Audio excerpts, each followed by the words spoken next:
Muy buenos días, queridos amigos. Bienvenidos al canal. Bienvenidos al canal Tiempo y Atención, 2024 año de acción, y bienvenidos a un nuevo podcast, una serie de podcasts que tiene que ver con algo que creo que nos interesa a todos, nos despierta la curiosidad.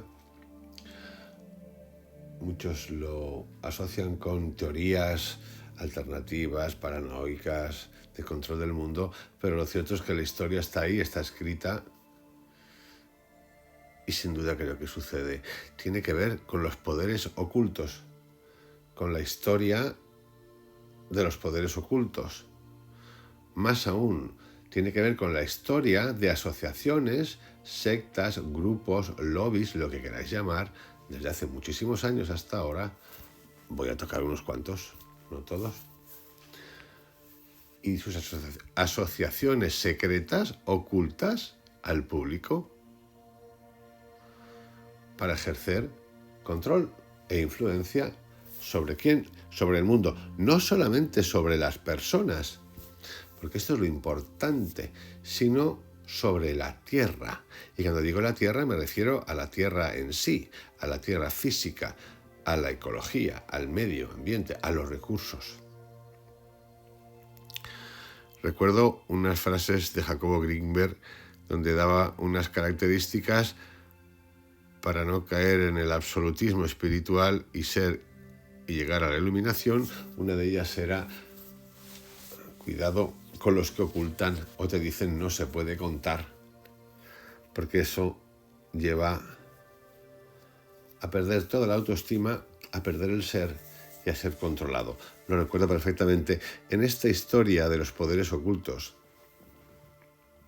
lo oculto, lo reservado, lo privado, a mí me hace recordar algo por comparación para que lo entendáis perfectamente. Es muy sencillo. Coger el lujo, el consumo de lujo. Ahora hay lujo, pero hay más cosas por encima del lujo, que es la exclusividad, a la que muchas personas de los comunes han oído hablar, hemos oído hablar, pero no llegamos. Llega quien llega después de demostrar que ha acumulado, comprado, que es un supercliente de millones, de bolsos, de coches, de lo que queráis. Y entonces se le hace la cosa especial y pertenece a ese grupo exclusivo de exclusivos que no comparte con los demás y que está en la cúspide de lo que llamaríamos a nivel material éxito.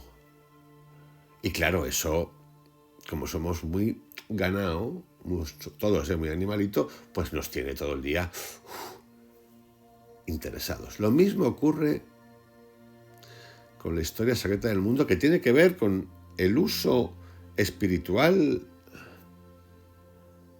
de todos los seres iluminados que queráis. Buda, Mahoma, Alá, Jesucristo, Dios, el que queráis. Sí. Técnicas especiales para meditar que no conoce nadie. Visiones que tienen solamente algunos después de probar ciertas cosas. Misterios eleusinos, por ejemplo. Sistemas de oración. Epicentros y lugares de la Tierra que concentran la energía de una manera y que solo conocen esos. Hoy la cosa puede ir mucho más allá porque tenemos mecanismos mucho más allá de esos, porque tenemos tecnología, cosa que antes no había como tal. Por eso vamos a hacer este viaje juntos, que junto con la historia de los infiernos, o del infierno, el entendimiento de las ideologías, y este nuevo que voy a hacer, que tiene que ver con la naturaleza del mal, forman un compendio junto con el podcast Cómo nos controlan, que hay como 10 audiovídeos, de un mapa de cómo hemos sido influenciados. Quizá faltaría hacer uno más y que tuviese que ver con la educación, de siempre y de ahora. De nuevo, la educación, antes y ahora, también tiene un componente exclusivo. Porque para vosotros os podéis preguntar, yo me lo pregunté muchas veces, ¿qué diferencia hay en conocimiento entre estudiar en Harvard, en Stanford o la Universidad de Chichinabo, de donde quieras, del país que ni aparece en los registros, pues en cuanto a conocimiento, ya os digo que muy poco, excepto que te toque a lo mejor algo de ciencia. Un premio Nobel que ha ganado, que es lo que hacen muchos, como la Hoover Institution, como la Universidad de Stanford, que los contrata.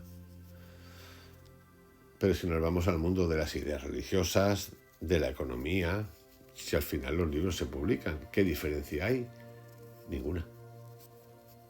La diferencia está en otro lugar. Y sí, no es suficiente mentalmente pensar acerca de las élites. Hay algo más arriba que de las élites. Las élites son muy visibles.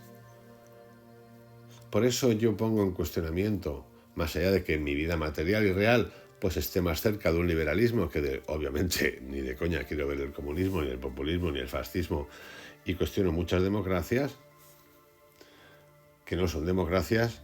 Por eso digo que también cuestiono esta línea que parece ser la del bien total, este liberalismo o libertarismo, porque la historia del mundo nos habla todo el tiempo de poderes ocultos. Y la cabra tira al monte, es decir, el hombre tira al monte y se asocia. Y sí, tiene una naturaleza reptiliana brutal. No digo reptiliana de marciano, reptiliana porque nosotros tenemos un cerebro reptiliano que está con nosotros, que tiene que ver con la supervivencia. Por eso quiero empezar esta serie con vosotros con un cuadro, un dibujo de la historia del mundo de Sir Walter Raleigh, en la que aparece un dibujo en particular, pero lo que yo quiero entrar en ese dibujo es en varios textos que aparecen en ese dibujo. En la parte alta de lo que se llamaría la historia del mundo, con un ojo que es muy parecido, aunque ese ojo que veis en esa foto que he puesto en este audio pertenece a un surrealista, aparece la providencia, mirándolo todo. A la derecha, a la izquierda, perdón, aparece la fama buena, fama bona. A la izquierda, según viendo de cara el dibujo, a la derecha aparece la fama mala. En medio de estas dos, representado por dos especies de ángeles, aparece un mapa del mundo. Sosteniendo ese globo terráqueo, de nuevo aparece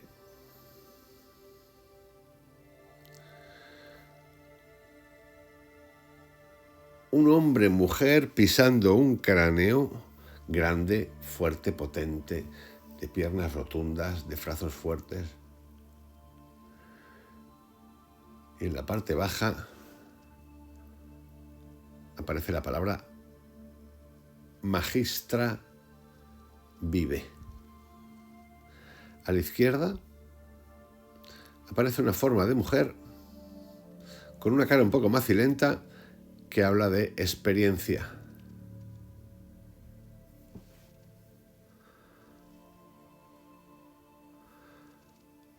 Más a la izquierda, en una columna,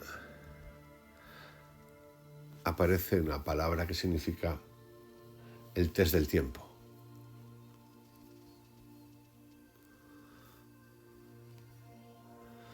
A la derecha, una de las columnas que dice de la luz, la verdad. En medio, otra mujer sosteniendo una especie de sol que se titula Verdad. A su izquierda, una columna que dice la vida como memoria. La verdad sostiene un sol, la experiencia sostiene como una especie de hilo de Ariadna que va cayendo y se va enroscando como si fuese una espiral. Pisando ese cráneo, que lo pisa un ser híbrido, hombre-mujer, aparece la muerte y el olvido. Ahí tienes una secuencia, yo diría que mágica, y que tiene mucho que ver con con los temas que vamos a tratar juntos en esta historia de los poderes ocultos. Porque sí, existen esas asociaciones, han existido siempre y están documentadísimas.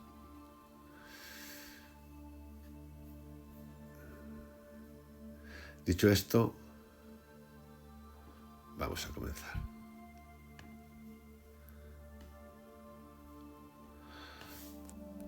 Cuentan los historiadores de la antigüedad que desde la civilización egipcia hasta la caída de Roma, los templos públicos de lugares como Éfeso, Eleusis y Tebas tenían y disponían los templos públicos de unos lugares específicos donde se celebraban ceremoniales secretos.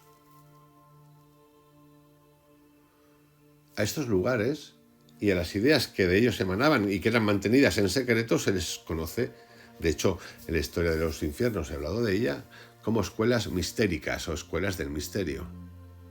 En esos lugares se podían enseñar técnicas de meditación a ciertas élites políticas y culturales.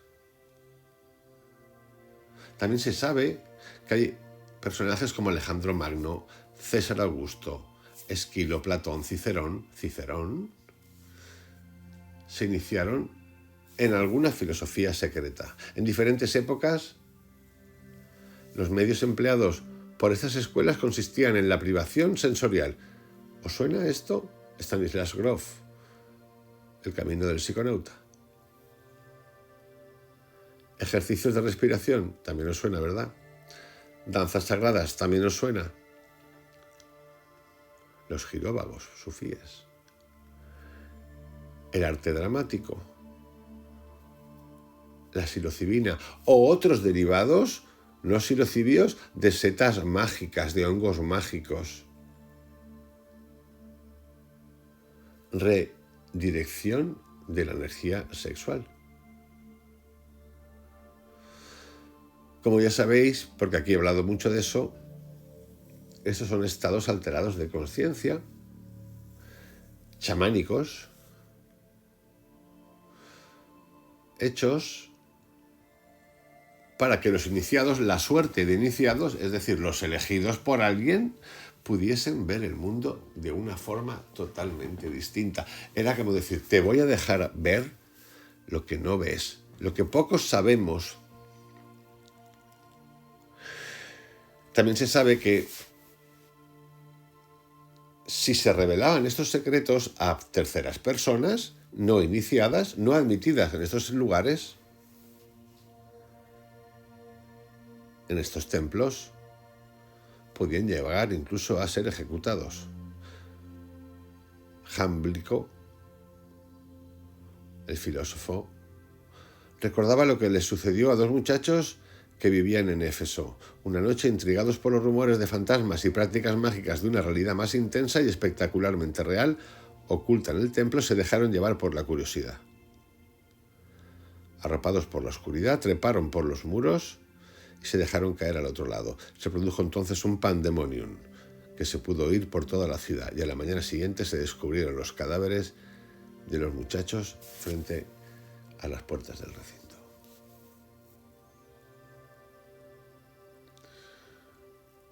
De nuevo, no perder de perspectiva. No perder la perspectiva. Es más, os cuento más, para que entendáis esto.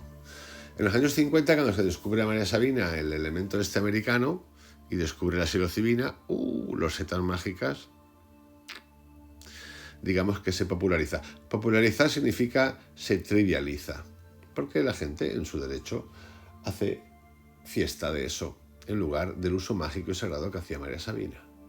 Aún así, esto es importante, al abrirse eso, se expande, se pierde mucho conocimiento por ocio, pero se abre la oportunidad a que ese secreto, que para María Sabina no era ningún secreto, se lo hacía la gente de su pueblo, tampoco era un secreto, pero antes sí que era secreto, porque era sagrado, se abre a mucha gente y entonces el sistema de creencias que no controla se pone nervioso, por eso la prohibieron después de la guerra del Vietnam, en Harvard, Nixon, y ahora tenemos como una emerger. Cuidado con ese emerger, porque es cierto que hay un emerger de acercamiento a esto a todo el mundo, pero también hay mucho ganso y gansa haciendo cositas tontas que les pueden traer un sustito.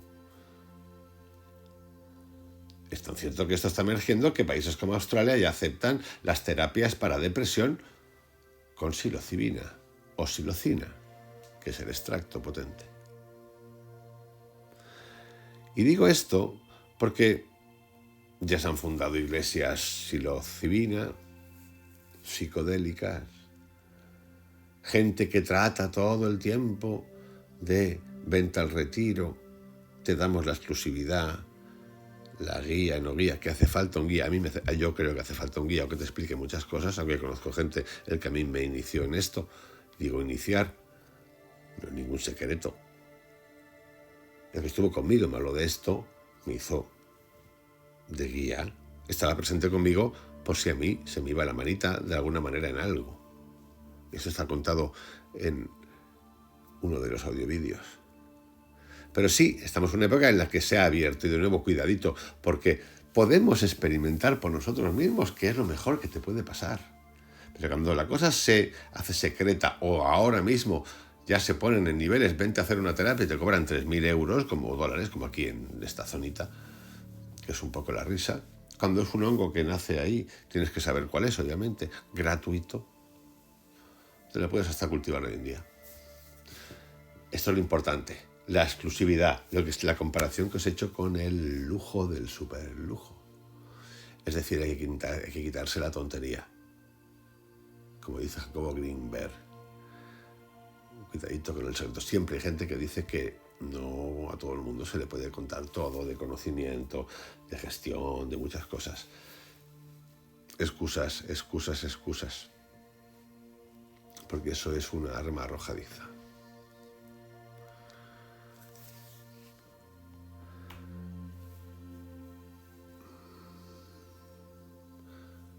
En las escuelas de misterio, iniciáticas, de las tantas que ha habido siempre, se obligaba a los candidatos que querían ingresar en ellas a bajar por un pozo, a someterse a la prueba del agua, a intentar pasar por una puerta muy pequeña y a entablar conversaciones con animales antropomórficos. Lewis Carroll es uno de los muchos escritores infantiles, los hermanos Grimm, también Antoine de Saint-Exupéry, los creadores del Mago de Oz, Mary Poppins, que han creído en la historia y la filosofía secretas, muchos autores, con una mezcla entre filosofía o literatura, mejor dicho, infantil, deshilachada. Estos escritores se propusieron ahondar o deshacer el sentido común, la concepción materialista de la vida. Querían enseñar a los niños a pensar con otra perspectiva. Through the looking glass, a través del espejo. Y esto está muy bien, porque esto nos habla de que mucha gente ya sabía desde hace muchísimo tiempo que no hace falta pensar como pensamos, pero al saberlo quizá estos grandes amantes del secreto, por mal uso del secreto, se han apoderado y han sabido cómo gestionar a toda la masa, porque somos la gran mayoría del mundo, miles de millones, y ponernos a ser sus esclavos. Todo esto mirarlo con ligereza, sin que pese. No mirarlos como, fíjate, la guerra. No, es que no conviene entrar ahí. Simplemente empezar a observar. Hay personajes como Rabelais, Jonathan Swift, cuyas obras y literatura provocan desconcierto.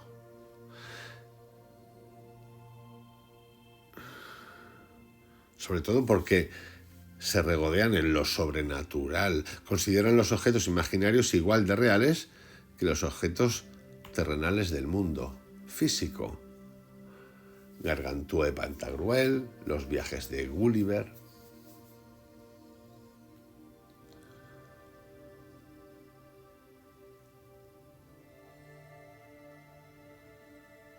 Pero es que hay gente que podemos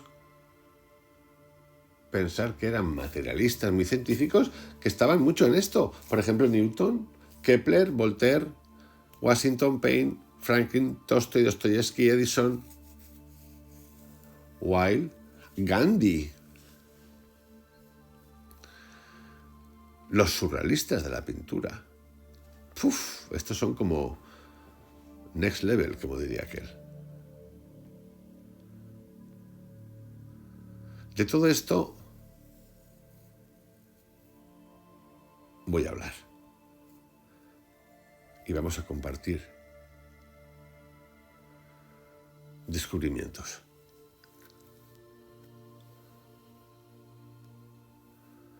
Y el primer, que esto es una introducción, el primer capítulo lo voy a titular El espejo. Y dice así. Hubo una vez que no había tiempo.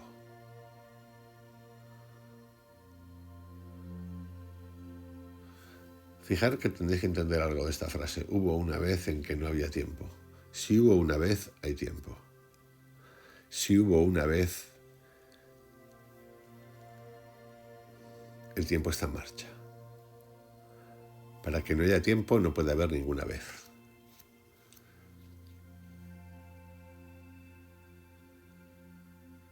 Esto ciertamente creo que lo podéis entender todos los que hayáis tenido experiencias meditativas de ese tipo, de la disolución del espacio-tiempo, existiendo en la totalidad, o psicodélicas, o gente cotidiana normal que tiene esa facultad genética. El tiempo no es más que una medida del cambio de posición de los objetos en el espacio. Y como sabe cualquier científico, místico, loco, en el principio no había objetos en el espacio. Por ejemplo, un año es la medida del movimiento de traslación de la Tierra alrededor del Sol. Un día representa el movimiento de rotación de la Tierra sobre su eje. Dado que por sí mismos ni la Tierra ni el Sol existían en el principio, los autores de la Biblia no pretendieron decir que el mundo se creara en 7 días en el sentido habitual del término día. A pesar de esta ausencia inicial de materia, espacio y tiempo, algo debió de pasar que diera origen a todo. Es decir, debió de pasar algo antes de que hubiera algo. Al no haber nada, cuando sucedió por primera vez algo, se puede afirmar con seguridad que ese primer acontecimiento debió de ser bastante diferente de la clase de fenómenos que solemos explicar según las leyes de la física. ¿Tendría sentido afirmar que podría haber sido algo, en cierto modo, más mental que físico? Más energía vibracional. A pesar de que la idea de que los fenómenos mentales pueden producir efectos físicos parece contraria a la intuición, es de hecho una situación que experimentamos en todo momento. Por ejemplo, cuando se me ocurre una idea del tipo tengo que alargar la mano y acariciarle la mejilla, un impulso nervioso se transmite mediante la sinapsis de mi cerebro, algo así como si una corriente eléctrica recorriera de arriba abajo un nervio de mi brazo e hiciera que mi mano se moviera. Este ejemplo cotidiano puede decirnos algo acerca de los orígenes del cosmos. En el principio, debió de surgir un impulso de algún lugar. ¿Pero de dónde? De niños, ¿acaso no nos quedamos maravillados al ver por primera vez cómo los cristales se precipitan hacia el fondo de una solución, como si un impulso pasara con esfuerzo de una dimensión a la siguiente?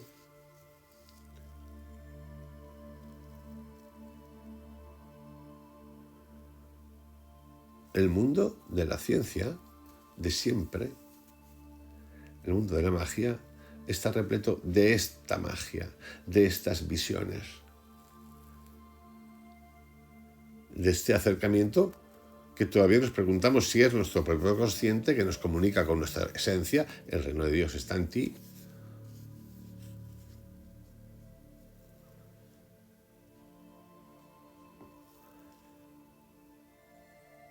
o si de verdad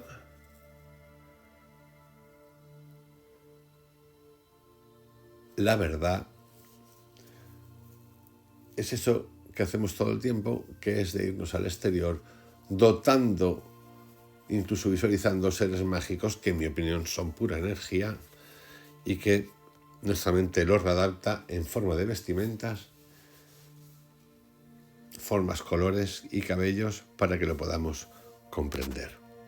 De manera que nos podemos hacer de nuevo la pregunta, ¿qué pasó antes de que existiera el tiempo?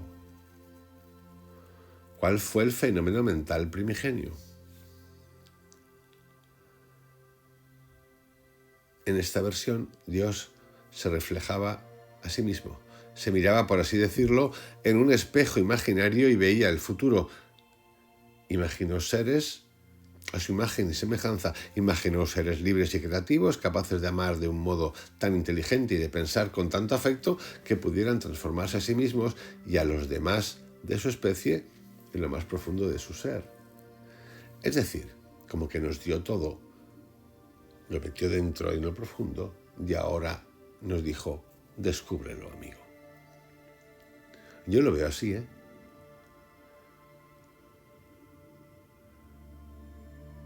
Para ponernos en la piel de Dios, debemos imaginarnos que estamos mirando fijamente el reflejo de nosotros mismos en un espejo con el deseo de que esa imagen reflejada cobre vida y actúe de un modo totalmente independiente.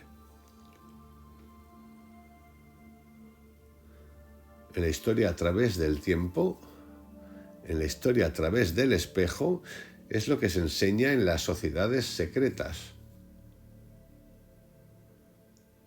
Sus reflejos, los humanos, adoptaron y crearon de un modo gradual y por etapas una vida independiente que él alimentó, guió e impulsó durante mucho tiempo.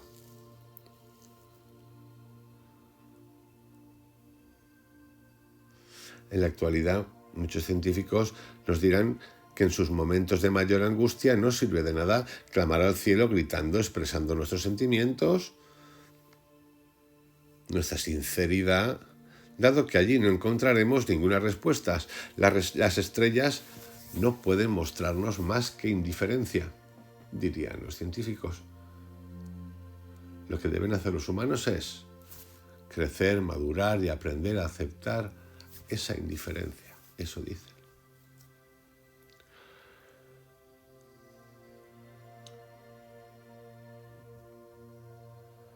Pero estamos empezando a pensar, yo diría que hasta descubrir, que el universo es mente.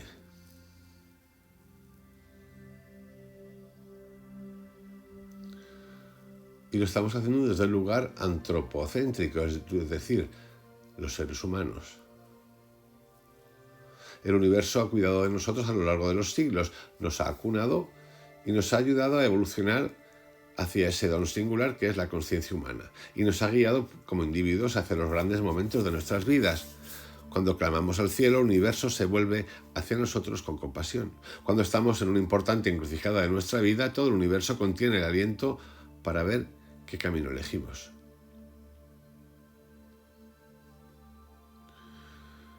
Tal vez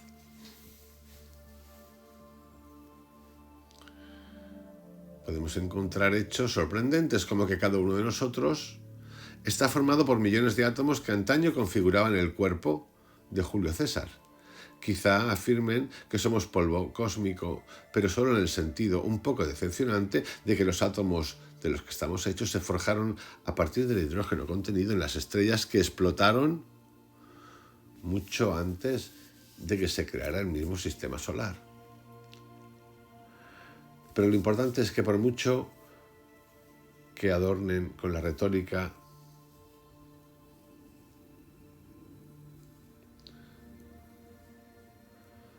de la ciencia esencia, lo cierto es que la historia del mundo está rodeado de fuerzas ocultas.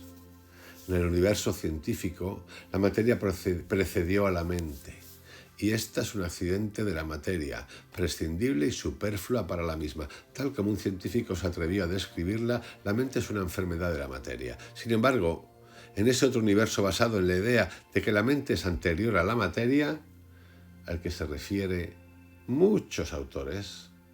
El vínculo entre la mente y la materia es mucho más estrecho. Se trata de una relación viva y dinámica. Bueno, ahí tenéis Candace Pert y las emociones. En este universo todo está vivo y hasta cierto punto tiene conciencia, lo cual responde de un modo sensible e inteligente a nuestras más profundas y sutiles necesidades.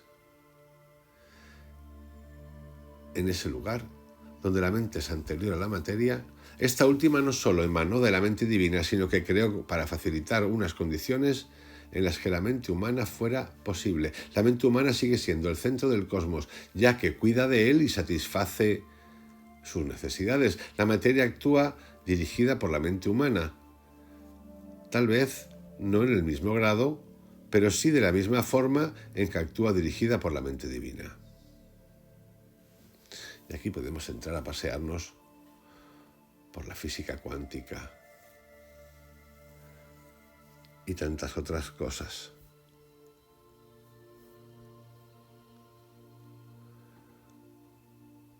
Hoy quiero quedarme con esta mini introducción de este nuevo podcast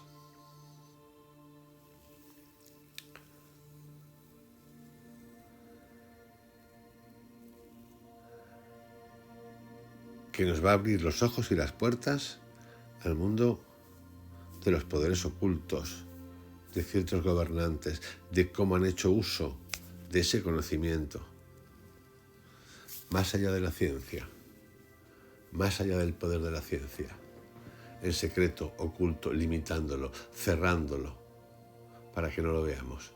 Algunos, no tengo duda, conocen esta magia, que es nuestra esencia en todos, y actúan silenciosamente, sin afectar a los demás. Otros lo usan, lo han usado y lo siguen usando para controlarnos. Comenzamos en el siguiente capítulo un viaje por la historia secreta del poder, de la mente, casi de Dios. Y lo haremos empezando, como siempre, por el principio. Los pobladores del pasado. Os envío un abrazo grandísimo, que tengáis un excelente día. Hasta mañana.